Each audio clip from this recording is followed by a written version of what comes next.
3만 5천 명을 추적했습니다.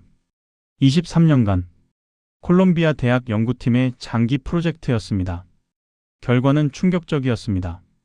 감정적 애착에도 반감기가 있었습니다. 방사성 물질처럼 일정하게 감소했습니다. 평균 4년이었습니다. 이별 후 4년이 지나야 그리움이 절반으로 줄어든다는 뜻입니다. 1년만 지나면 괜찮아질 거야. 이 위로는 거짓이었습니다. 실제로는 4배 더 오래 걸렸습니다. 더 놀라운 건 극단적인 케이스입니다. 이별을 먼저 말하지 않은 사람, 전 연인과 계속 연락하는 사람, 이들은 10년이 넘어도 감정적 연결이 사라지지 않았습니다. 10년. 대학 입학부터 졸업 후 직장까지의 시간입니다. 새 연인을 만났어도 마찬가지였습니다. 많은 사람이 새로운 관계를 시작했습니다. 그의 모습은 행복해 보였습니다. 하지만 내면에선 여전히 전 연인에 대한 끌어당김을 느꼈습니다. 새 관계는 옛 감정을 지우는 보장이 아니었습니다. 도대체 왜일까요? 여기엔 강력한 심리학적 메커니즘이 작동합니다. 손실 회피가 첫 번째입니다. 노벨 경제학상 수상자 데니얼 카너먼이 수십 년간 연구한 이론입니다. 인간은 같은 크기의 이득보다 손실에 2배 이상 민감합니다. 100만 원을 얻는 기쁨보다 100만 원을 잃는 고통이 2배 더 크게 느껴집니다. 이별은 바로 이 손실입니다. 잃은 건 한 사람이 아닙니다. 함께한 시간, 공유한 추억, 익숙한 일상, 미래의 계획, 주말마다 가던 카페, 같이 보던 드라마, 두 사람만의 농담, 이 모든 게 한순간에 증발합니다. 뇌는 삶의 구조 전체가 무너진 것으로 받아들입니다. 그런데 더 무서운 게 있습니다.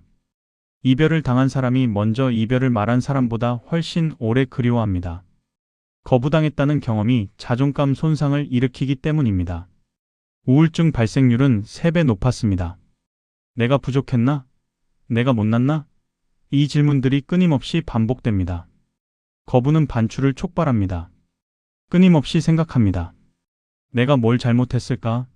그때 다르게 행동했다면? 상대는 지금 뭘 하고 있을까? 연구 결과 하루 평균 120회 반복됐습니다. 8분마다 한 번씩입니다. 이 반추는 우울증의 핵심 메커니즘입니다. 같은 생각을 반복할수록 그 신경회로가 강화됩니다. 생각하지 않으려 할수록 더 생각나는 역설이 발생합니다. 맥마스터 대학 연구팀이 194명을 조사했습니다. 최근 3개월 이내 이별을 경험한 사람들이었습니다. 하루 3번 이상 전 연인의 SNS를 확인한 그룹의 우울 점수가 40% 더 높았습니다. 능동적으로 프로필을 방문하고 사진을 클릭한 사람들, 이들은 다음 날까지 부정적 감정이 지속됐습니다. 수동적으로 피드에서 본 것만으로도 그날의 질투와 슬픔이 급증했습니다. 더 흥미로운 건 국경을 넘어 일관된 패턴이었다는 점입니다. 미국, 캐나다, 유럽, 페이스북, 인스타그램, 트위터. 결과는 같았습니다. 그런데 더 무서운 역설이 있습니다. 고통스러운데도 계속 찾아봅니다. 도대체 왜일까요?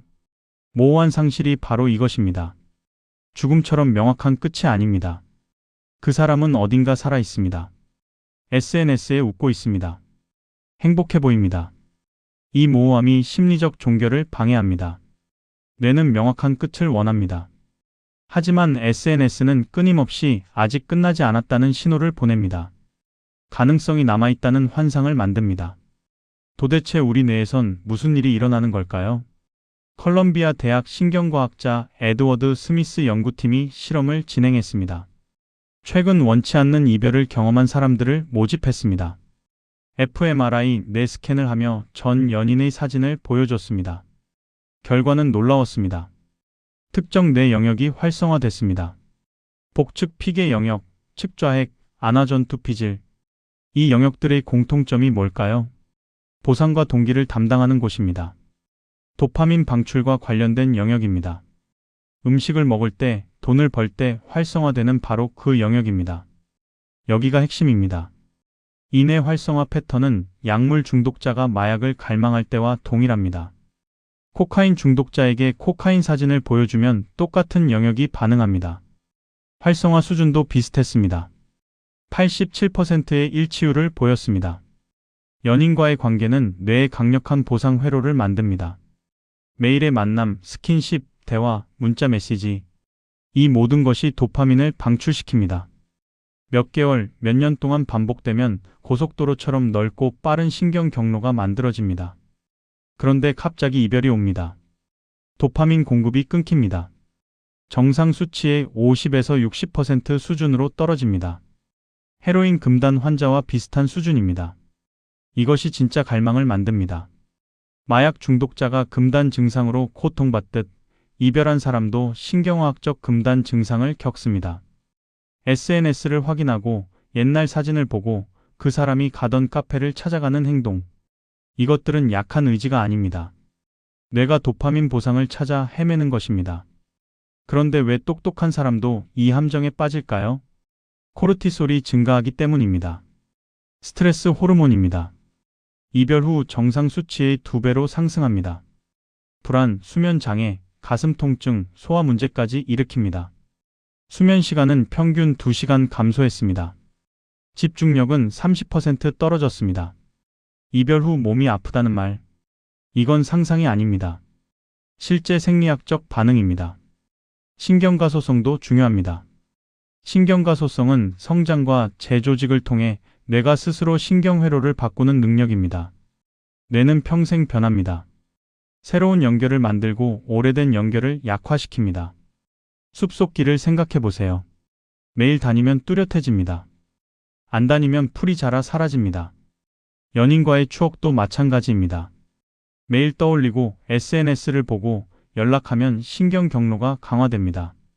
반대로 완전히 차단하면 점차 약해집니다.